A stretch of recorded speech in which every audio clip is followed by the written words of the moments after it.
But unfortunately, I'm attracted to women, and I love women. But not all women. There is a particular kind of woman that is a scourge on our streets. They're known as foil women. You've seen them. These women with foil in their hair, wearing enormous billowing charcoal capes, who take it upon themselves to wander out of the hairdressers mid-coloration to allow us, the people, to behold them in all their magnificence. They're scary. They look like they've been lifted straight off the page of a 1950s graphic sci-fi novel. Quite often with a burner between their fingers, smoke billowing like they've just landed. I saw one standing on the corner just up from my house, and I could see an icy heading up the street towards her. I thought, this'll be good. He turns the corner, bam, straight into her. And he screamed. Got the shock of his life, poor fella. Begs the question, how far can you stray from the hairdresser dressed as an alien like this? Has a woman ever found herself lost in a woodland at night? All of a sudden there are lights from above, an alien spacecraft ascends, the ramp lowers, the alien smoke clears, and what appears is a creature that looks identical. They embrace.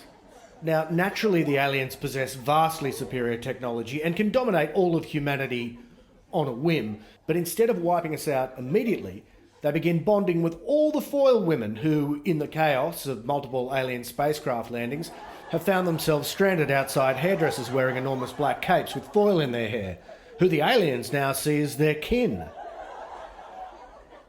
And these foil women become the ambassadors for humanity, the conduit between human beings and the alien race, to effectively become our leaders. Not necessarily a bad thing, because statistically the majority of foil women are mothers. And mothers get shit done. So we can relax in the knowledge that humanity would become a lot healthier. We'd all learn to eat our greens, get to bed early, wouldn't forget to brush our teeth. But unfortunately for us, most of these women are what's known as Karens. Mother of three in private schools, blonde, owns a Volvo, annoying as hell, currently on the phone speaking to the manager. Essentially self-entitled white women. So now we've got a bunch of Karens running the globe. I mean, it's definitely what they always wanted, but what about us? Because we're all aware of the wrath of Karens. We know they're ferociously active members of the community, but now they'd completely have their way with us. There'd be mandatory extending of already enormous playgrounds for their children, widening of footpaths to accommodate their already enormous prams. Now their prams have aliens in them. Karen's dominating the footpath. We're terrified. It's basically humanity's worst nightmare. So I want to stop it before it happens.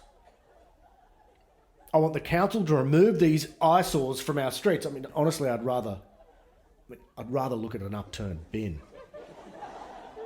I see a glorious future where a council ute has a whole bunch of Karens tied up in the back, still yapping on the phone to the council. Yes, I was on the phone to council insisting I need a wider footpath for my pram when suddenly I was abducted and manhandled into a ute. This is completely unacceptable. Yeah, please hold. Deadly serious. Statistically speaking, of all the hairfoil women who've gone out for a wander, there would definitely be one who's gotten an emergency call and she's had to immediately jump in the Range Rover and pick up Francesca and Aphrodite from their private school after a playground incident. Turned up at the school dressed as an alien. How dare you! I demand to pick up my children immediately. Do whatever you want, just don't enslave us, alien woman.